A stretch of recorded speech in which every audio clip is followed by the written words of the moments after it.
everyone, welcome to the market analysis video. আজি আমি discuss কৰিম যে কালিৰ কাৰণে 11 নৱেম্বৰৰ কাৰণে মাৰ্কেটৰ মেজৰ ইম্পৰ্টেণ্ট লেভেলছ কি থাকিব ওকে সো আমি যদি এতিয়া গোটেই বেংক নিফটিৰ যদি গোটেই আমি ষ্ট্ৰাকচাৰটো যদি দেখা পাওঁ আমি যদি উইকলি টাইম ফ্ৰেমত যাওঁ ওকে আমি যদি উইকলি টাইম ফ্ৰেমত আহোঁ ইয়াতে আমি কি দেখা পাই আছোঁ যে মাৰ্কেট এতিয়া আপোনাৰ বৰ্তমান এটা এনেকুৱা এটা ট্ৰেণ্ড লাইন এটা ফ'ল' কৰি আছে এনেকুৱাকে ৰাইট এনেকুৱাকৈ এটা ট্ৰেণ্ড লাইন গৈ আছে মাৰ্কেটত এণ্ড তলৰ পৰা এটা ট্ৰেণ্ড লাইন আপুনি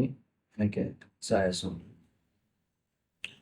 চ' এতিয়া যদি মই ডেইলি টাইম ফ্ৰেমত আহোঁ ইয়াতে আপুনি কি দেখা পাব যে মাৰ্কেটৰ আপোনাৰ যোনটো প্ৰিভিয়াছ হাই আছিলে মানে মাৰ্কেট এতিয়া উইকনেছ দেখাই আছে কিয় কাৰণ মাৰ্কেটৰ যোনটো প্ৰিভিয়াছ হাই আছিলে এইটো মই বেলেগ কালাৰ মাৰ্ক কৰি দিওঁ এইটো যোনটো হাই আছিলে তাৰ এই হাইটো মাৰ্কেটে আপোনাৰ ব্ৰেক কৰি কেনে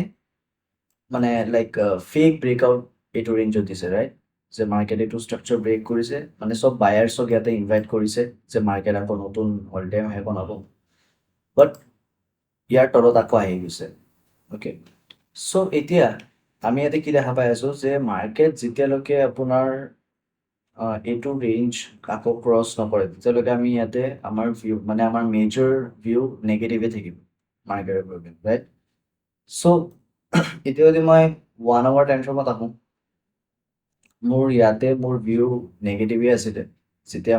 কাৰণ ইয়াতে এটা ট্ৰেণ্ড লাইন আছিলে মই অলম'ষ্ট মই এইটো ৰেঞ্জত আমি ইয়াতে চেলিং পজিশ্যনছ আমি লৈছিলোঁ মাৰ্কেটত লাইক বেংক নিফটি মই মোৰ কমিউনিটি মেম্বাৰ্ছৰ লগতো মোৰ শ্বেয়াৰ কৰিছিলোঁ যে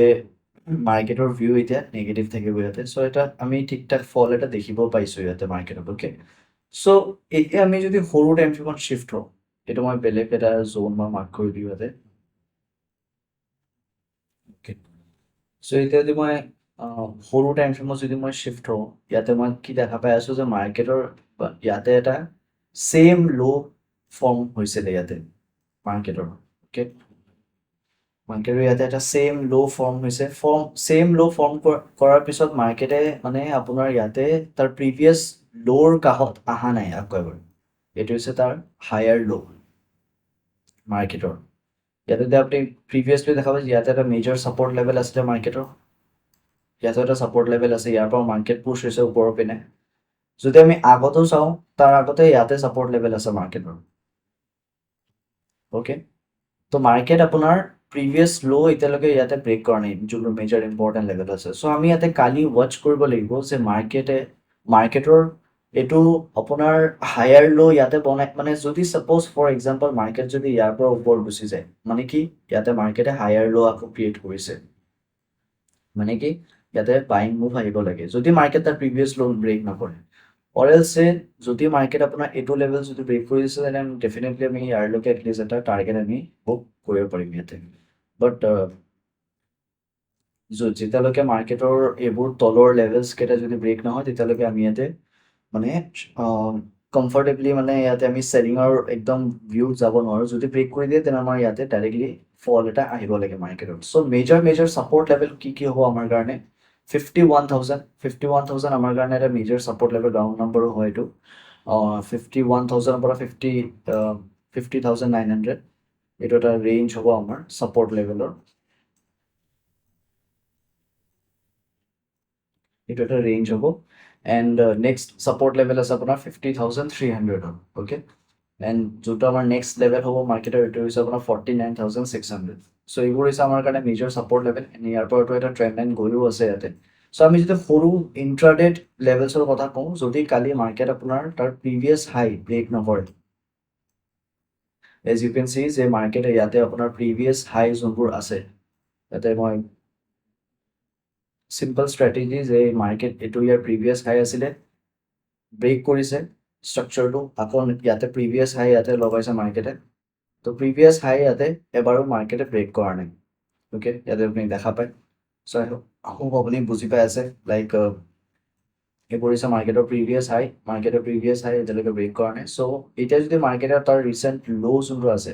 এইটো যদি ব্ৰেক কৰিছে অ'কে কাৰণ ইয়াতে কণ্টিনিউছলি মাৰ্কেটে তাৰ ৰিচেণ্ট ল'ছবোৰ ব্ৰেক কৰি আছে তো এইটো যদি মাৰ্কেটে ব্ৰেক কৰিছে তেনে আমি ডেফিনেটলি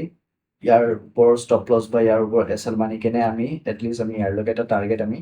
ল'ব পাৰিম ইণ্ট্ৰাডেৰ কাৰণে অ'কে অৰছে মাৰ্কেট যদি আপোনাৰ যোনটো ইয়াৰ মানে তাৰ প্ৰিভিয়াছ ডেৰ যোনটো ল' আছিলে এইটো যদি ব্ৰেক নকৰে চে ইয়াৰ ওপৰত যদি হায়াৰ ল' অৰছে এইটো তাৰ প্ৰিভিয়াছ হাই ব্ৰেক কৰি কেনে ওপৰত ল' বনাইছে দেন আমি ডেফিনেটলি ইয়াতে আমি বাইঙৰ কাৰণে যাব পাৰিম অ'কে বাইঙৰ কাৰণে কিয় যাব পাৰিম কাৰণ চাওক ইয়াতে আপোনাৰ মেক্সিমাম চেলাৰৰ আপোনাৰ ষ্টপ লছ ইয়াতে আছে ৰাইট মেক্সিমাম চেলাৰ্ছৰ ষ্টপ লছ এইবোৰ চব মাৰ্কেট মানে আপোনাৰ খাব যাব পাৰে ওপৰৰ পিনে ৰাইট চ' ইয়াতে আমি তলৰ পৰা এটা ট্ৰেণ্ড লাইন এক্সপেক্ট কৰি আছোঁ চ' আমি ডাইৰেক্টলি এনেকৈ ভাবিব নোৱাৰোঁ যে বাইয়ে কৰিম বা আমি চেলে কৰিম নহয় মাৰ্কেটক আগতে আমি পাৰফৰ্ম কৰিব দিম মাৰ্কেটৰ আগতে আমি লাইক চাব দিম যে মাৰ্কেটৰ মেজৰ ডাইৰেকশ্যন কোনপিনে হ'ব যোনটো পিনে হ'ব সেইটো পিনে আমি প্ৰচিড কৰিম অ'কে চ' ইয়াতে যোনটো আপোনাৰ বাইঙৰ যোনটো প্ৰেছাৰ আছিলে ইয়াতে চেলিঙৰ প্ৰেছাৰ ইমান এটা ইয়াতে নাছিলে ইয়াতে যদি মই অলপমান ডাঙৰ টাইম ফ্ৰেমত যদি আৰু এইটো টাইম ফ্ৰেমতে যদি মই চিম্পলি মই ইয়াতে ফিবনাকি ৰিট্ৰেচমেণ্ট এনে ইউজ কৰোঁ অ'কে চ' মাৰ্কেট 0.5 to 0.6ৰ লেভেলৰ মাজত ছাষ্টেইন কৰি আছে চ' এইটো আমাৰ কাৰণে এটা মেজৰ জ'ন হ'ব মাৰ্কেটৰ অ'কে চ' লেটছ চে কালি কি হয় এইবোৰ হৈছে আমাৰ কাৰণে major major levels bank Nifty I hope আপুনি বুজি পাইছে চ' নেক্সট যদি মই চাওঁ নিফটি অলমষ্ট আপোনাৰ নেগেটিভে হৈ আছে ডাঙৰ টাইম ফ্ৰেমত যদি চাওঁ নিফটিও নেগেটিভ হৈ আছে নিফটিত আপোনাৰ মেজৰ ছাপৰ্ট লেভেল এইটো হ'ব 24,000 হ'ব নিফটিৰ আপোনাৰ মেজৰ ছাপৰ্ট লেভেল যদি এইটো ব্ৰেকডাউন হৈ গৈছে দেন আমি ডেফিনেটলি আমি এইটো লেভেলৰ কাৰণে আমি প্ৰচিড কৰিব পাৰিম 23,800 নিফটিৰ আৱাৰলি টাইম ফ্ৰেমত এণ্ড এইটো হৈছে ইয়াৰ মেজৰ ছাপৰ্ট লেভেল যোনটো হৈছে 24,500 এইটো হ'ব আমাৰ কাৰণে জ'ন এটা 24,200 চ' এইটো যদি ব্ৰেক কৰিছে মে বি ইয়াৰ পৰা মাৰ্কেট ছাপৰ্ট ল'ব পাৰে চ' লেটছ চি কালি কি হয় কাৰণ ইয়াতে ডাবল বটম বনাইছে মানে এটা প্ৰিভিয়াছ ল' ব্ৰেক কাৰণে মাৰ্কেটৰ চ' এটা ষ্ট্ৰং বাইং আহিছে মে বি এটা পুল বেক হয় আকৌ মে বি প্ৰচিড কৰিব এনেকুৱা হ'ব পাৰে অ'কে আৰু এইটো যদি ব্ৰেক কৰি দিয়ে দেন এনেকুৱাও হ'ব পাৰে অ'কে চ' লেটছ চি কি হয় বেলেগ বেলেগ ছেক্টৰছ কি কৰি আছে এবাৰ চাই লওঁ HDFC বেংক আপোনাৰ ডাঙৰ ভিউ কি কৰি আছে HDFC বেংক পজিটিভ হয় বাকী মেক্সিমাম বেংকিং ছেক্টৰ উইকে হৈ গৈছে HDFC বেংক আপোনাৰ ষ্ট্ৰাকচাৰটো টোটেলি বুলিছে হয় ইয়াতে কাৰণ অল টাইম হাইৰ কাষত গৈ কিনে অলপমান ৰিট্ৰেচমেণ্ট লৈ কিনে আকৌ গৈ আছে ব্ৰেকআউট আহিব পাৰে ইয়াৰ পৰা বাট যদি তাৰ নিয়াৰেষ্ট ল'জ যদি ব্ৰেক হৈ যায় তেতিয়াহ'লে আমাৰ মানে অলপ চেলিঙৰ পিনে যাওঁতে অলপ মানে ইজি হ'ব যদি তাৰ ৰিচেণ্ট ল'জবোৰ যদি ব্ৰেক হৈ যায় এইটো অৰ্ছে এইটো এইবোৰ যদি ব্ৰেক হৈ যায় তেনে আমি ডেফিনেটলি আমি চেলিঙৰ ভিউ ৰাখিব পাৰিম যদি বুলিছ হৈ যায় তেনে আমি অলপমান কেয়াৰফুল হৈ যাম যে ইয়াতে বাইং কৰিম নে চেলিং কৰিম বেলেগ বেলেগ ছেক্টৰছ এবাৰ চাই লওঁ তাৰপিছত চব ICICI বেংক কণ্টিনিউছলি তাৰ ৰিচেণ্ট ল'জবোৰ ডিফেণ্ড কৰি আছে মানে হায়াৰ ল'জ বনাই আছে কণ্টিনিউছলি চ' এতিয়া ইয়াৰ পৰা এটা ট্ৰেণ্ড লাইনো গৈ আছে এনেকুৱাকৈ লেটছ চি কালি এই ট্ৰেণ্ড লাইনটো ব্ৰেক কৰে নে ইয়াৰ পৰা ছাপৰ্ট লৈ কিনে ওপৰত গুচি যায় অ'কে চ' কালি আমি এটা কালি অৰছে এইটো উইক মে বি আমাৰ কাৰণে অলপমান ট্ৰেণ্ডি হ'ব পাৰে অ'কে চ' SBI ছাপৰ্টত আছে অ'কে মাৰ্কেট ছাপৰ্ট লৈছে ইয়াৰ পৰা মানে এনেকুৱা এটা ট্ৰেণ্ড লাইনো গৈ আছে ৰাইট চ' ইয়াৰ পৰা ছাপৰ্ট ল'ব পাৰে প্লাছ তাৰ প্ৰিভিয়াছ ৰেজিষ্টেঞ্চৰ কাষত ইয়াতে আছে চ' ইয়াৰ পৰাও ছাপৰ্ট ল'ব পাৰে চ' লেটছ চি কি হয় ছাপৰ্ট ব্ৰেক কৰিলে চেলিঙৰ কাৰণে যাম অৰছে যদি ছাপৰ্ট ল'লে দেন বাইং হয় আমি যদি আমি বেংকালি ট্ৰেড লওঁ আমি মেক্সিমাম বেংকিং ছেক্টৰছবোৰ আমি চাম যদি পজিটিভ আছে তেনে আমি পজিটিভ ভিউ ৰাখিম নেগেটিভ থাকিলে নেগেটিভ ভিউ ৰাখিম আমি অ'কে চ' কোটাক বেংকো আপোনাৰ পজিটিভ দেখাই আছে কণ্টিনিউছলি হায়াৰ ড'জ বনাই আছে এণ্ড ইয়াতে তাৰ নিয়েৰেষ্ট ৰেজিষ্টেঞ্চ লেভেল আছে যদি ব্ৰেক হৈ যায়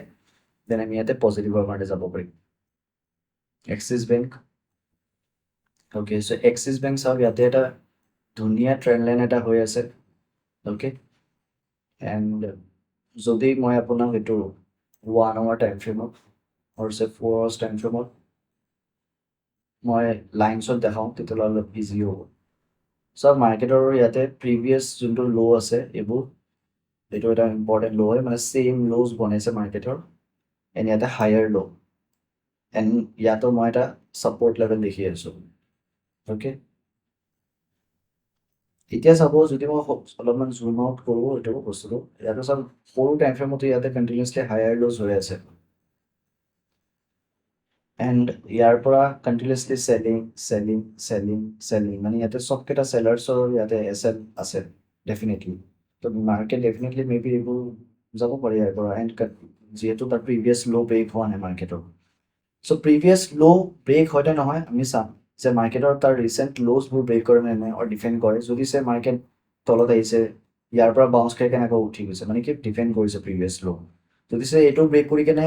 এইটো ব্ৰেক কৰা নে নাই সেইটো চাম, যদি ইয়াৰ পৰা কৰি যায় দেন কি দেন ডিফেণ্ড কৰিছে প্ৰিভিয়াছ ল'। চ' এইটোৰ ওপৰত ডিপেণ্ড কৰে। চ' লেটছ চি কি হয় কালি। যদি এইবোৰ ব্ৰেক কৰি দিয়ে তেন আমাৰ ভিউ চেঞ্জ হৈ যাব। যদি পজিটিভ থাকে তেন আমি ডেফিনেটলি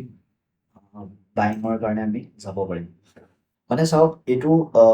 মানে আমাৰ এতিয়া মাৰ্কেটৰ যোনটো মানে ষ্ট্ৰাকচাৰ যোনটো আছে এতিয়া, মানে ইয়াৰ পৰা মে বি এটা ভাল মুভ আমি দেখিব পাওঁ, whether it's upside or down side. তো যোনটো পিনে হ'ব সেইটো পিনে আমি যাব ট্ৰাই কৰিম, এণ্ড পূৰা আমি যেতিয়া কনফাৰ্মেশ্যন পাম তেতিয়াহে আমি আমাৰ ট্ৰেডছবোৰ এক্সিকিউট কৰিম। অ'কে, চ' আই হোপ আপুনি বুজি পাইছে কেনেকুৱা ভিউজ আছে আমাৰ মাৰ্কেটৰ লগত। ৰিলায়েন্স উইক হৈ আছে টোটেলি, ইয়াতে ছাপৰ্টো আছে। ৰিলায়েন্স অল টাইম হাইৰ পৰা একদম 20% ফল হৈ গৈছে। চ' এতিয়া এটা ভাল ছাপৰ্টত আহি গৈছে ৰিলায়েন্স,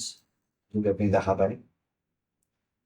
ৰাইট। চ' এটা ভাল ঠিক ঠাক ছাপৰ্টত আহি গৈছে। এতিয়া যদি আপুনি যদি ৰিলায়েন্সত যদি আপুনি